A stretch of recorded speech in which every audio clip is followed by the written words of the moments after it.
એક ગાઢ જંગલ હતું. એમાં એક વડ પર ઘણા બધા કાગડાઓ રહે. વડથી દૂર એક ગુફામાં ઘણા બધા ઘુવડો રહે. રાત પડતા જ કાગડાઓને આવી બનતું. કાગડાઓ માળામાં માંડ માંડ જપે, જરી આંખ મળે, લગીર ઊંઘ આવે ત્યાં તો ઘુવડો ત્રાટકે. કેટલાક કાગડાઓને મારી નાખે ને એમના બચ્ચાઓને પીખી નાખે, ઈંડાઓ તોડી ફોડી નાખે. રોજ આમને આમ ચાલે. ઘુવડનો આવા ત્રાસનો ઉપાય શું? પછી કાગડાઓના રાજા એમણે સભા બોલાવી. એણે કાગડાઓને પૂછ્યું, ઘુવડોના રોજનો ત્રાસનો કોઈ ઉપાય વિચારવો પડશે. ઘુવડો ગુફામાં રહે છે. એમની ગુફા એક જ તરફ ખુલે છે. આથી એમનું રહેઠાણ અભેદ કિલ્લા જેવું છે.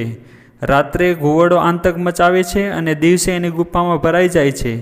એટલે આપણે એમના પર સીધો હુમલો કરી શકતા નથી. તો કરવું શું? બધા મંત્રીઓએ રાજાને અલગ અલગ સલાહ આપી, પણ એમાંથી એકેય સલાહ કામ લાગે તેમ ન હતી.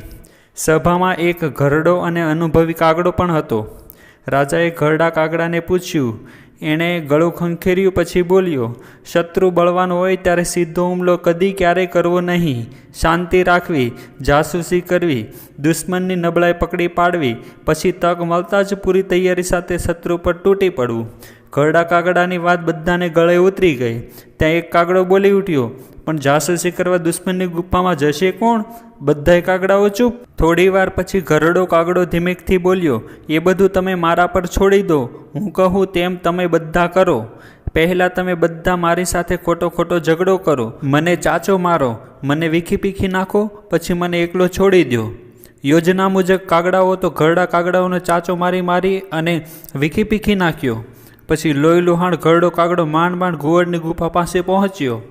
કણસતા એ બોલ્યો, ઘુવડરાજ, ઓ ઘુવડરાજ, હું તમારે શરણે આવ્યો છું. બધા ઘુવડ અને ઘરડા કાગડાની વાત સાંભળીને ખૂબ નવાઈ લાગી. શત્રુને શરણે તે કદી કોઈ આવે? ઘુવડરાજને થયું, આ કાગડાની વાત તો સાંભળવી જોઈએ, કદાચ કોઈ ભેદ જાણવો મળે. ઘુવડના રાજાએ જોયું તો ઘરડો કાગડો લોહી લુહાણ હાલતમાં કણસતો હતો. ઘુવડરાજે પૂછ્યું, તને ઘુવડને બીક ન લાગી? શરણ શોધવા અહીં જ કેમ આવ્યો? ઘરડો કાગડો કણસતા બોલ્યો, ત્યાંથી નાસી ન આવ્યો હોત તો તે ત્યાં મને બધા જ કાગડા મારી નાખત. મેં સલાહ આપેલી કે ઘુવડરાજ બળવાન છે, માટે એમની શરણ ગતિ સ્વીકારી લ્યો. આવી સાચી સલાહ આપવાથી મારી દશા રાવણના ભાઈ વિભીષણ જેવી થઈ છે.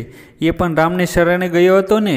હવે મને શરણ ન આપવું હોય તો ન આપો, અને મને મારી નાખો હોય તો મારી નાખો, જેવી તમારી મરજી. પણ તમે મને શરણ આપશો તો હું કાગડાઓને મારી નાખવામાં તમને જરૂર મદદ કરીશ.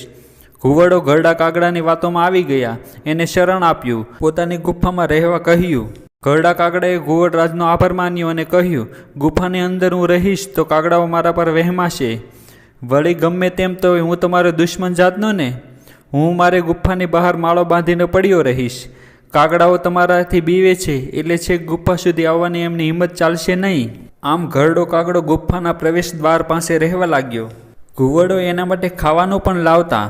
પછી ઘરડો કાગડો ધીમે ધીમે ગુફા પાસે સૂકા સળીઓ, ડાળ, પાંદડા બધા ભેગા કરવા મળ્યો. ઘુવડોને એમ હતું કે ઘરડો કાગડો બિચારો માળો બાંધવા માટે એ બધી ચીજો એકઠી કરી રહ્યો છે. થોડા દિવસોમાં તો ઘુવડની ગુફા પાસે સૂકા ડાળ પાંદડાનો ઢગલો થઈ ગયો. એક દિવસ સાંજે ઘરડા કાગડાએ જોયું કે નજીકમાં ક્યાંક આગ લાગી છે. દિવસ હતો તે માટે ઘુવડો ગુફામાં ભરાઈને બેઠેલા હતા. ઘુવડો તો દિવસે જોઈ શકે નહીં. ઘરડા કાગડાને લાગ્યું, આ તક બરાબર છે. રાત પડવાની તૈયારી હતી, તેથી ઝડપથી ઘરડો કાગડો ઉડ્યો અને રાત્રે કાગડાઓના રહેઠાણ પાસે પહોંચ્યો. કાગડાઓના રાજાને પ્રણામ કરીને બોલ્યો, હુમલો કરવાનો સમય આવી ગયો છે. ઘુવડોની ગુફાના દરવાજામાં જ મેં આગ લાગે તેવી ચીજનો ખડકલો કરી દીધો છે. એનાથી થોડે જ દૂર એક ઠેકાણે આગ લાગી છે. ત્યાંથી એક છેડેથી સળગતી લાકડી આપણે લઈ લઈએ અને ઘુવડોની ગુફાના દરવાજામાં નાખી દઈએ અને આગ લગાડી દઈએ. પછી સવાર પડી. બધા કાગડાઓ ફટાફટ ઉડ્યા અને જ્યાં આગ લાગી હતી ત્યાં પહોંચી ગયા.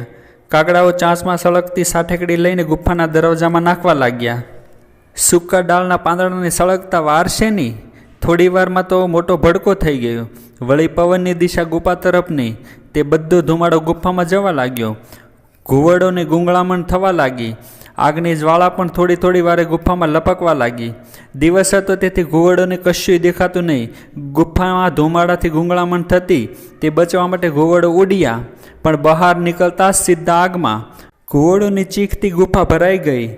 ગુફાની અંદર હતા તે ઘુવડ ગૂંગળાઈને મર્યા, અને બચવા માટે બહાર નીકળ્યા તે ઘુવડો આગમાં બળીને મર્યા. કાગડાઓનો વિજય નાદ થયો. જોયું ને મિત્રો, ઘુવડની નીતિ ખરાબ હતી, તેથી તે બળીને મરી ગયા. આપણે હંમેશા સાચી જ નીતિ રાખવી જોઈએ.